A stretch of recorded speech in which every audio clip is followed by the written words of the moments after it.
তৃণমূল একদম যখনই intensive revision ঘোষণা করা হয়েছে তখন থেকে বিরোধিতা করছে। কেউ গাছে বেঁধে রাখার কথা বলছে, কেউ রক্তগঙ্গা বওয়ার কথা বলছে, কেউ আগুন জ্বালিয়ে দেওয়ার কথা বলছে, কেউ জবাই করার কথাও বলেছে। তো তার মধ্যে নির্বাচন কমিশনকে এই কাজটা করতে হচ্ছে। কিন্তু নির্বাচন কমিশন যদি প্রথম থেকে একটু শক্ত থাকতো তাহলে এই ঝামেলাটা কম হতো। আমি একটা উদাহরণ দিয়ে বলছি। দেখুন, বারুইপুর এবং ময়নাতে ইআরও এবং এইআরওদের বিরুদ্ধে এফআইআর করতে বলা হয়েছিল। তাদেরকে সাসপেন্ড করা হলে এফআইআর করা হয়নি, নির্বাচন কমিশনও কিছু করেনি।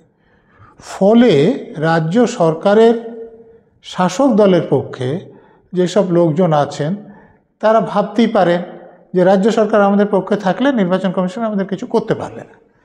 যখনই রাজ্যের মুখ্যমন্ত্রী, যিনি শাসক দলের সর্বোচ্চ নেত্রী, তিনি অপরাধ করলেন, যে হুমকি দিয়ে বললেন যে নির্বাচন কমিশনের ক্ষমতা নেই যেটা করছে, বা তাদের বিরুদ্ধে আক্রমণের কথা বললেন, তার দলের সব নেতারা বললেন, তখন যদি তার বিরুদ্ধে মামলা করে কয়েকটাকে হাজতে ঢোকানো হতো তাহলে এখন যারা বীরত্ব দেখাচ্ছেন তাদের বীরত্ব দেখানোর সুযোগ থাকতো না, সব লেজ গুটিয়ে পালাতো।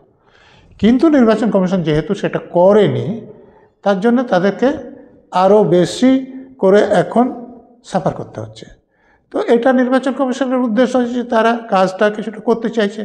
যদি করতে পারে তাহলে ভালো, কারণ আমরা তো চাই যে যিনি নির্বাচিত হবেন তিনি প্রকৃত ভোটারদের ভোটে নির্বাচিত হন, ভূতদের ভোটে নির্বাচিত হবেন আমরা তো চাইব না।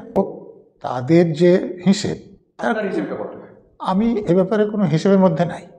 আমি বলছি যে লোকটা, যেমন বিধাননগর 22 সালে বিখ্যাত গায়ক দ্বিজেন মুখার্জির নামে ভোট পড়েছে, কিন্তু তিনি 18 সালে মারা গিয়েছেন, 4 বছর আগে। তাহলে ওই ভোটটা কেউ দিয়েছে ওনার হয়ে। আচ্ছা, তাহলে ওখানে যে প্রথম প্রমাণ হচ্ছে যে মরা ভোটারের নাম তালিকায় ছিল। দ্বিতীয় প্রমাণ হচ্ছে যে সেখানে এমন কোনো এজেন্ট ছিল না যিনি এটা বাধা দেবেন এই ভোটটা দিতে। তৃতীয়ত, সেখানে যে presiding officer, polling officer, police officer ছিলেন তারা নিরপেক্ষ ছিলেন না। তাহলে দ্বিজেন মুখার্জির মতো বিখ্যাত লোকের নামে কেউ ভোট দিতে পারতো না। 28 লক্ষ ইতিমধ্যে শোনা গেছে। আপনার মতে কতটা বাদ হতে পারে?